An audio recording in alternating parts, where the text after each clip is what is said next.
Welcome to the Valhalla Filmcast. I am Cody Ryrie, and I am here with the illustrious Brian Hammond. Say hi, Brian.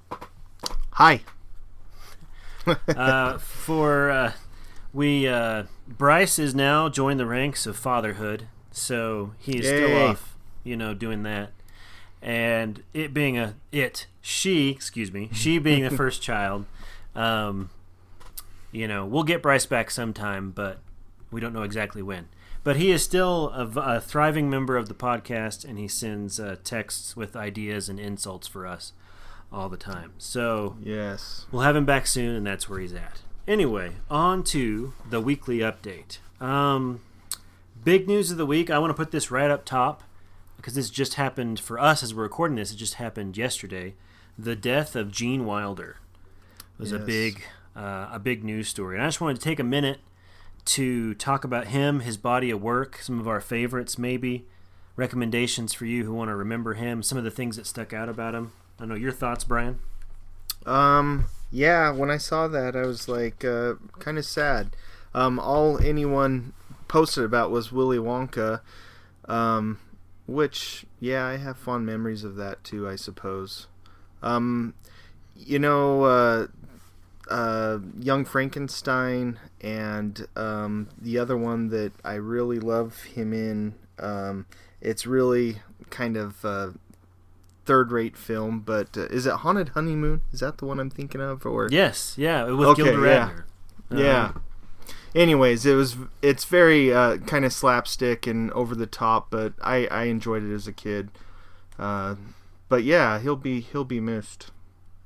Well, and he had Gilda Radner, and I don't know if they met on that movie, but they started dating soon after that movie, and then they got married. Oh. And they were married for, I don't know, only 2 or 3 years before she died of cancer. So that was his first marriage, and then he got married again to his wife that he is survived by right now. He was an interesting guy. I heard an interview on the radio with him today, and he also wrote Young Frankenstein, as well as starred in it. It was his idea, and he was apparently very scared of the Frankenstein movies when he was little, and so he wanted to turn that into a positive experience when he was older. I think some of the funniest stuff in Young Frankenstein, maybe, I don't know, it's tough, but maybe my favorite scene is when he asked them to lock him in the room with Peter Boyle, who's playing the monster, and he says, "No matter how much I scream, don't let me out of this room, no matter what I say, no matter what I promise." And then, of course, the second he gets in there, he starts begging for them to let him out. And he just does it in that kind of manic, Gene Wilder kind of way that only he could do. Another favorite of mine, and we always mention home video stuff here, it's on a Shout Factory Blu-ray that's actually really good, is The Producers, Mel Brooks' first movie, which Gene Wilder and Zero Mostel play a couple of crooked Broadway producers trying to produce a flop so that they can make off with a bunch of old ladies' money, and that play is called Springtime for Hitler, and it's a lovely, lighthearted homage to Hitler. Anyway, that's a great one. A lot of people have heard of the Broadway play and the movie that they made based off the Broadway play, but the original has, it's just a fantastic movie. Won the Oscar that year for Best Screenplay. Mel Brooks is an Oscar winner for Best Screenplay, which I think is awesome. I'm glad that we live in that world where that's possible.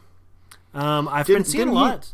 Didn't he star in a few other kind of geared towards kids? Was it, for some reason, and I should pull up his IMDb page, but wasn't there Hear No Evil or something like that?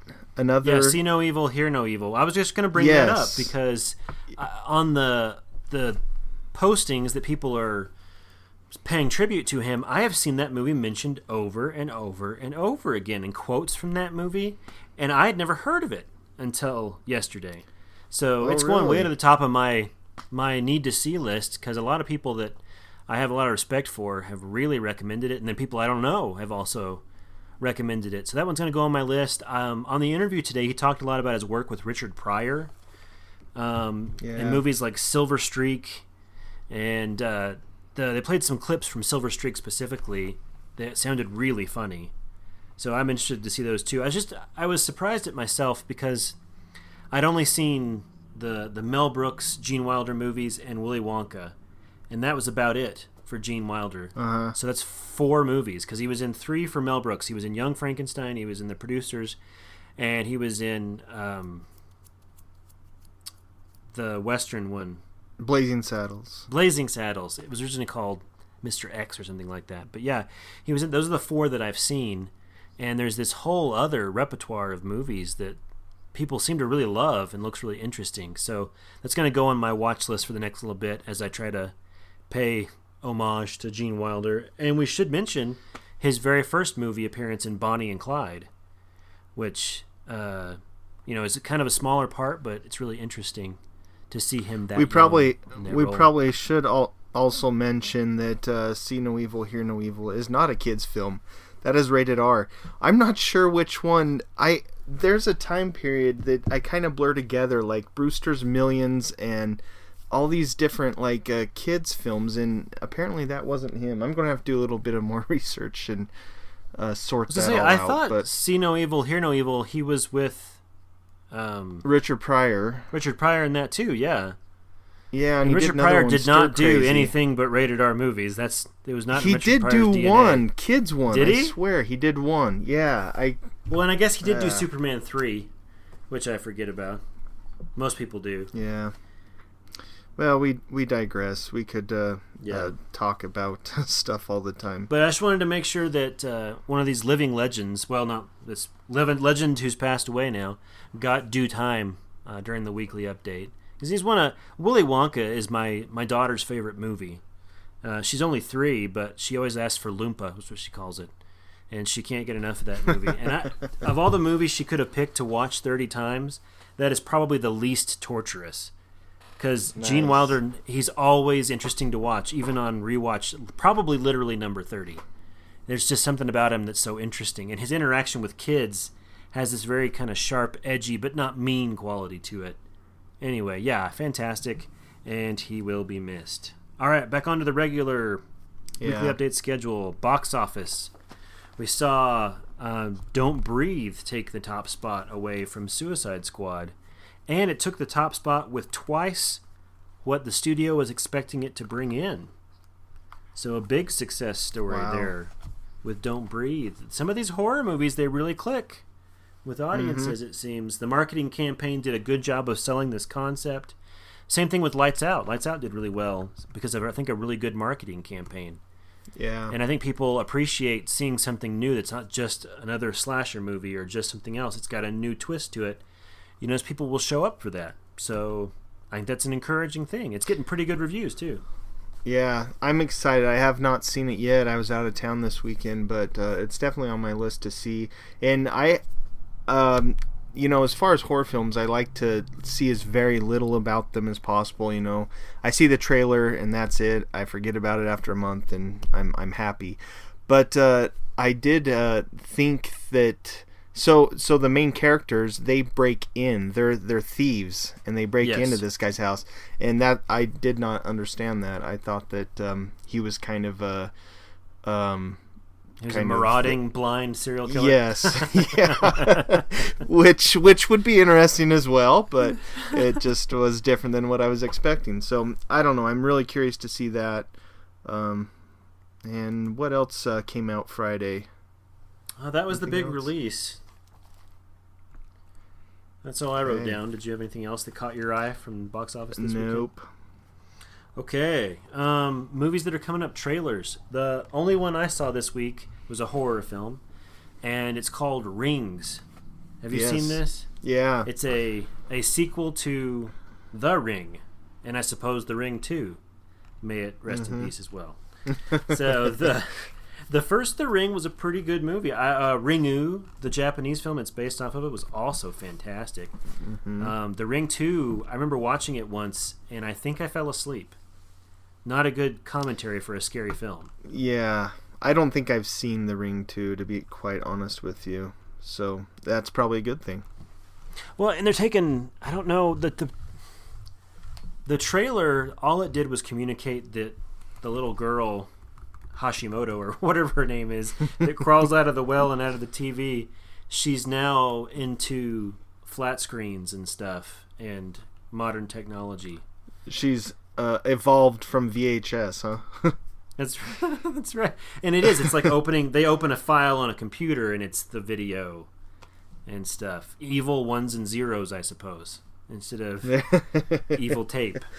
Anyway, I always thought that was kind of funny. That was what I didn't mind the first movie, but I always thought that really funny if somebody had put their TV up on the wall. And in the preview, somebody did that.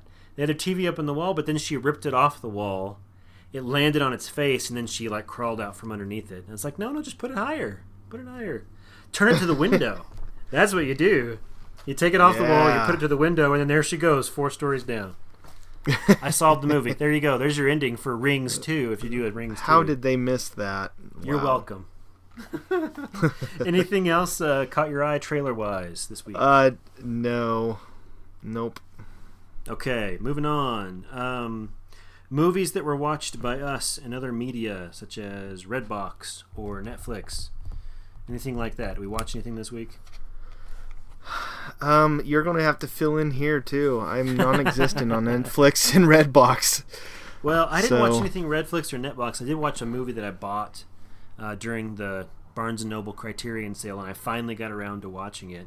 And I want to talk for a second about it. It was Ali, Fear Eats the Soul. I don't know if you've heard of this one. That's Fassbender, right? Fassbender, German director.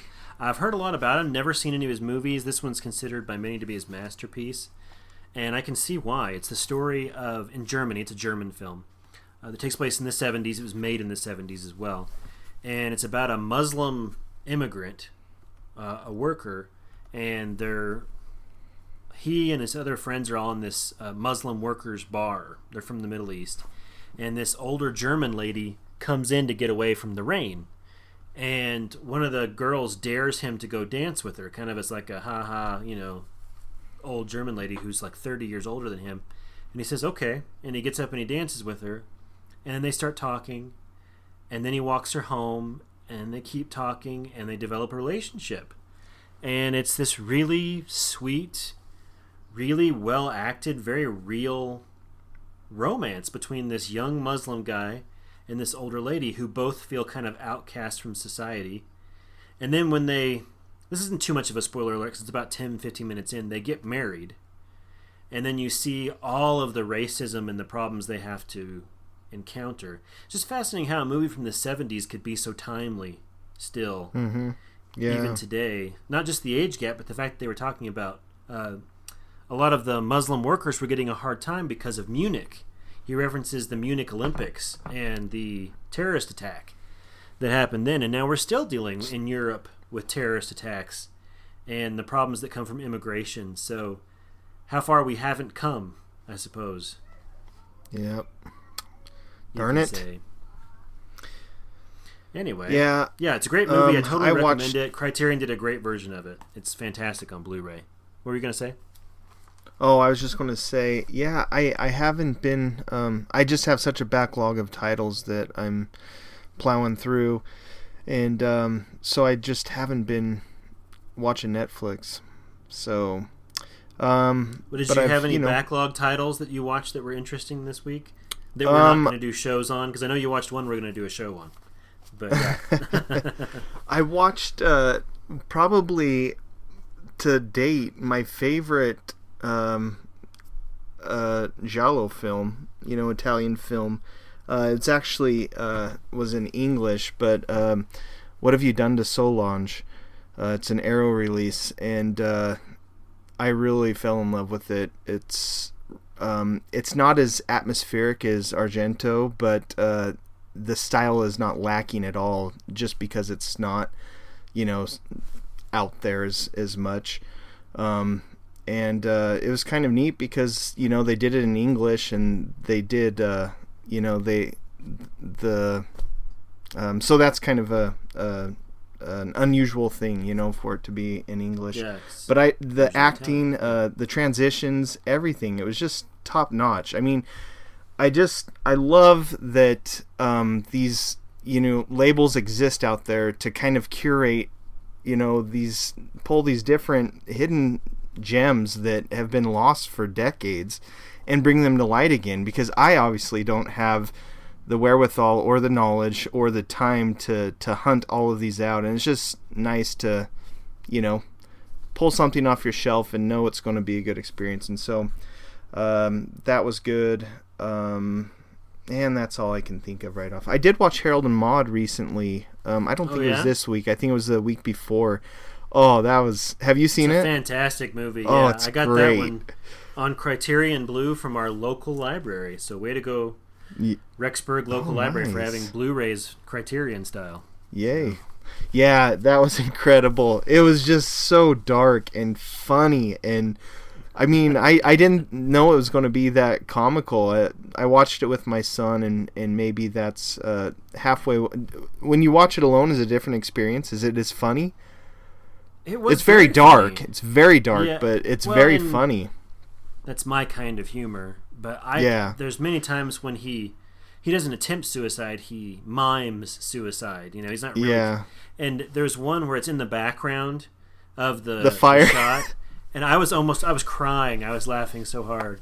Just the way that the timing and everything else. But that doesn't. Was it the fire when he's pouring gas on himself? Yes.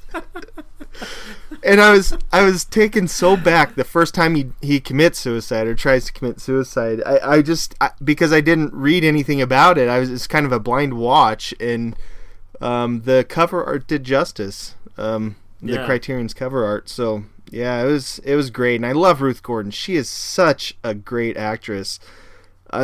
It's hard to pinpoint exactly what I like about her, but it's so natural and just comes so. It's just so free-flowing, everything that she talks about. And, I think that there's a lot of things that's unscripted that she says. Yeah, it seems I kind of get that feeling. She is so good at delivering lines so naturally. Either way, it's credit to her either way. Yeah, absolutely. So. Well, and is it a very funny movie? Yes, but it's also a very affecting drama. Yeah. It doesn't let go of that just to be funny, ha-ha. There's a lot of concrete, heavy emotion in it, too. So, yeah, that's a thumbs up from both of us on that one. That's a great movie. Yep. All right, coming up next week, or not next week, I think 2 weeks from now, I want to say. Yeah, we have Sully again. That's the big movie coming out from Clint Eastwood with Tom Hanks, which I found out this whole movie was filmed on IMAX. By Clint Eastwood. But here's the thing, I don't know what this means exactly. It's digital IMAX. So they're IMAX cameras, but it's not film stock. It's digital.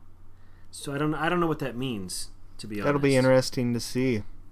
I have to do some more research on that. And because when it said on the poster, it said filmed with IMAX cameras, I thought something's wrong, because on the Nolan ones it always says select scenes filmed with IMAX cameras. And I thought, well, they couldn't have filmed the whole thing with IMAX because IMAX is too loud for dialogue. But if there's no film going through it, then I guess it's quiet. And they can film the whole thing. So I checked on IMDb, and it just had the IMAX camera listed as the only camera. That's interesting. Be interesting to see how that plays out, the differences. I want to get straight to DVD and Blu-ray that are coming out. I've got two that I wanted to mention. We've learned that Crouching Tiger, Hidden Dragon is getting a Blu-ray re-release, a total remaster, as well as a 4K release. I don't know the date on that exactly, but it's coming out. I don't either. I looked it up. There's actually Amazon just came out with an exclusive. The Sony Supreme Cinema series that they did for Dracula and The Fifth Element and Leon the Professional. So they're continuing that over to 4K. They show the Supreme Cinema, and it has the Ultra HD 4K logo next to the Supreme Cinema series, and that's the first I've seen of any actual 4K through that cinema series. So that's kind of interesting. Those first three titles you mentioned are not on 4K. They're just not yet. Blu-ray. No, so that's what I'm saying. It's kind of like the first Supreme Cinemas title that I've noticed, so maybe they'll keep that up. Well, I have that Leon the Professional, that version. Oh, do you? Yeah, it's Is the transfer gorgeous. incredible? It is gorgeous. Like, cause I watched it on Netflix just right before that, like 2 weeks before that, and then I popped that Blu-ray in, and it was night and day. It was amazing. Well, I watched on Blu-ray, and it was just the normal Blu-ray, and it was I still thought it was great. You know, it didn't detract from it at all. Fifth Element, I watched kind of in the same week or month, for sure, in the same month, and that transfer suffered horribly. It was on my bigger television. You know, I could definitely tell that needed to be remastered, but I haven't checked out the new scans, so hopefully they fixed all that as well. I've always held Fifth Element at a distance for some reason. I need to embrace it, especially since I saw that 4K remaster. I think it was in like a $7 bin or something.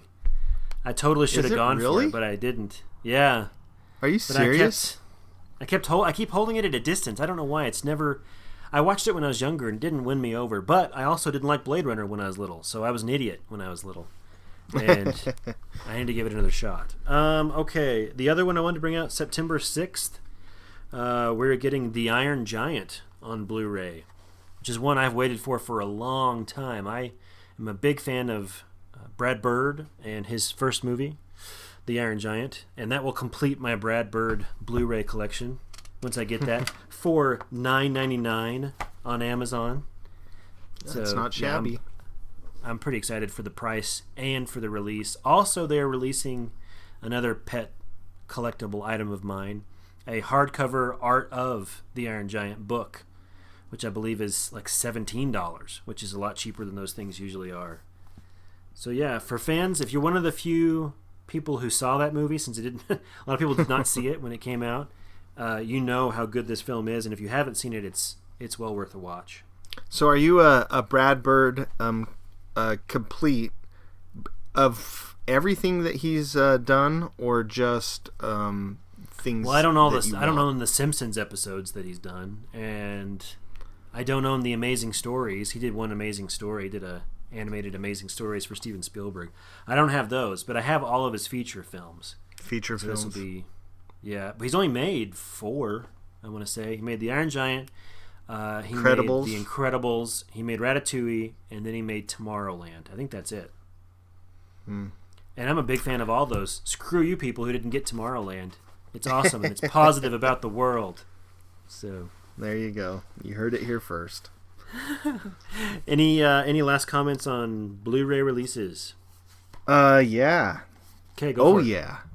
Well, we already talked about Crouching Tiger. This just got released from Scream Factory, or announced, excuse me, Dreamscape from '84, which it's only a 2K scan. I looked up some of the features, but it stars Dennis Quaid, Max von Sydow, Kate Capshaw, and Christopher Plummer. And the only thing, I watched this as a kid and it haunted me. The only thing I remember is the monster, like the snake. But it's about this. Have you seen it? The sci-fi kind of thriller Stephen where King, isn't it? Is it Stephen King? I don't know. I don't know if it's Stephen King actually. Or is that Dreamcatcher? I'm thinking Dreamcatcher. No, yeah. It's I have not seen it. No, I have not. So he goes. He is a psychic and he goes into people's dreams and can manipulate them. And anyways, they find out that someone is plotting to assassinate the president via dreams. And so it's really sci-fi. Some of the effects are dated, but it's just a really good right inside my time period of what I really enjoy, and so I'm excited for that. Let's see. I did want to mention new releases this week we probably should mention in case you guys are wanting to get to the stores and buy them. Jungle Book came out. Disney's Jungle Book, the live-action film. And also 2 Criterion titles, both Orson Welles films, Chimes at Midnight and The Immortal The Immortal Story, isn't it? I don't know. I just heard about Chimes at Midnight. I didn't know there was another one. Are they on the same disc together? No, they're separate releases, but they both came out today. I could be mistaken, but and then also Kino Lorber, released Destiny, which is a Fritz Lang film from 1921. And that's pretty much it for me. All right. Yeah. Fritz Lang is an interesting filmmaker. I don't know if I'll ever get to his films from 1921. I still have so many others to watch, but it's nice to know it's out there if I ever get there. Okay, this has been the Weekly Update. Thanks for joining us. I'm Cody Rowry. And I'm Brian Hammond. And we will join you next week.